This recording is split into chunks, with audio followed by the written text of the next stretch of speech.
আসসালামু আলাইকুম, শুভ সকাল। আশা করি ভালো আছেন। আজকের পত্রিকায় তেমন গুরুত্বপূর্ণ নিউজ নাই ইমিগ্রেশন সংক্রান্ত। যেটা হচ্ছে যে স্পেনে চেয়েছিল যে একটা ইউথদের জন্য একটা স্কিম 4 বছর রান করে, এবং সাম্প্রতিক সময়ে এখানে ইউরোপিয়ান কমিউনিটি কনফারেন্স একটা হয়েছিল।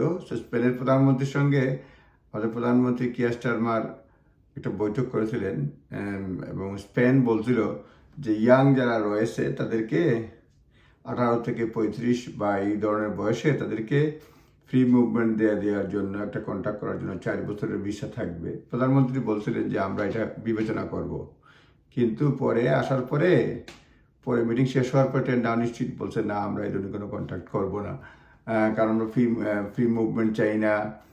স্পেনের সঙ্গে তো না, ইউরোপ ওয়াইডও আমরা চাই না কোনো ধরনের কন্ট্যাক্ট। সুতরাং স্পেনের যে ইউথদের জন্য ভিসা মোবিলিটি স্কিম, এটা ব্রিটেন রিফিউজ করেছে।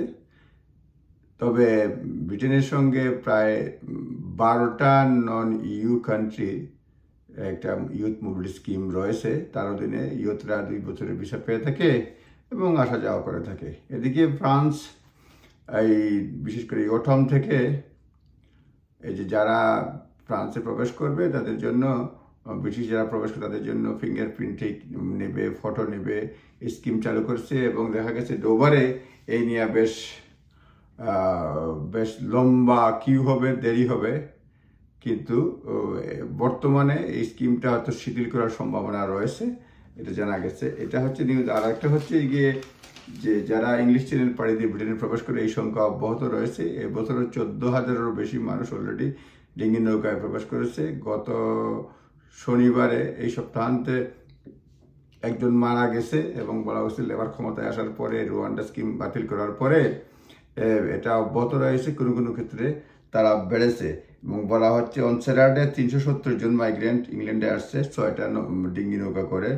More than 14,000 crossed the channel so far this year. Latest figures suggest that significantly higher number of migrants being packed in the boat this month, with an average 70% vessel compared with an average 50% vessel in the earlier year. এখন মানে প্রতি ভেসেলে যেটা আসতো এভারেজে 50 আগে, এখন আসে 70 জন করে। এখানে বলছে একজন মারা গেছে এই সপ্তাহান্তে। ওভারক্রাউডিং, ডুবার চেয়ে ওই নৌকার মধ্যেই তারা ওভারক্রাউডিং করে মারা যায়। ফ্রান্স রেস্কিউ করছে, রেস্কিউ করার পরেও তারা উদ্ধার করতে পারতেছে না, আসতে যাচ্ছে না। এরপর লাগছে about 75 people were on board in the boat. Rescuer took more than 30 of them back to Calais. The others remain in the boat. মানে 75 জন নিয়ে যাত্রী করেছিল, ফ্রান্সের পুলিশ রেস্কিউ করার পরেও 75 জন ছিল, 30 জন যেতেই চায় নাই, তারা আসছেই। Given the risk of falling overboard or injury incurred by people in the event of forced intervention, the choice was made to let them continue their journey.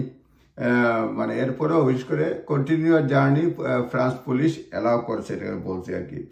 এরপর তারা কি করছে, body was taken by helicopter to hospital, এটা ফ্রান্সের, and no further details were given about the victim identity. Victim identity কি যে মারা গেছে একজন, এটা এখনো আইডেন্টিফাই করে নাই। লাগছে identified individual in the 7th migrant to die in the channel less than 3 weeks. মানে 3 সপ্তাহ কম সময়ের মধ্যে 7 জন মারা গেছে এই সব চলতি সময় আর কি। 4 men died in overcrowded boat trying to reach England on July 12. 4 জন মারা গেছে মানে 12 জুলাই। তারপর লাগছে an Eritrean woman died 5 days later, followed by another man 2 days later. 12 deaths were reported in the channel last year. গত বছর মাত্র 12 জন মারা গেছে, এইবার মারা গেছে so far 23 জন অলরেডি মারা গেছে, according to French maritime authorities. তারপরে একজনে বলছে যে some officials believe that number attempting to cross may have risen since Keir Starmer scrapped the plan by conservative government. বাড়ছে এই যে কিয়ার স্টারমার ক্ষমতায় আসার পরে, এটা এখানে টাইমসে বলছে। এবং এখানে আরো বলছে যে এখানে কমানো যাচ্ছে না, তবে কিয়ার স্টারমার বর্তমান সরকার করছে, তারা যেসব ক্রিমিনাল গ্যাং, এসব আদম ব্যবসার সঙ্গে জড়িত তাদেরকে আন্ডার কন্ট্রোলে আনা হবে, ডিসমেন্টাল করা হবে, তাদেরকে পানিশমেন্ট দেওয়া হবে। দেখা যাক কি হয়। আপনারা ভালো থাকবেন। আসসালামু আলাইকুম।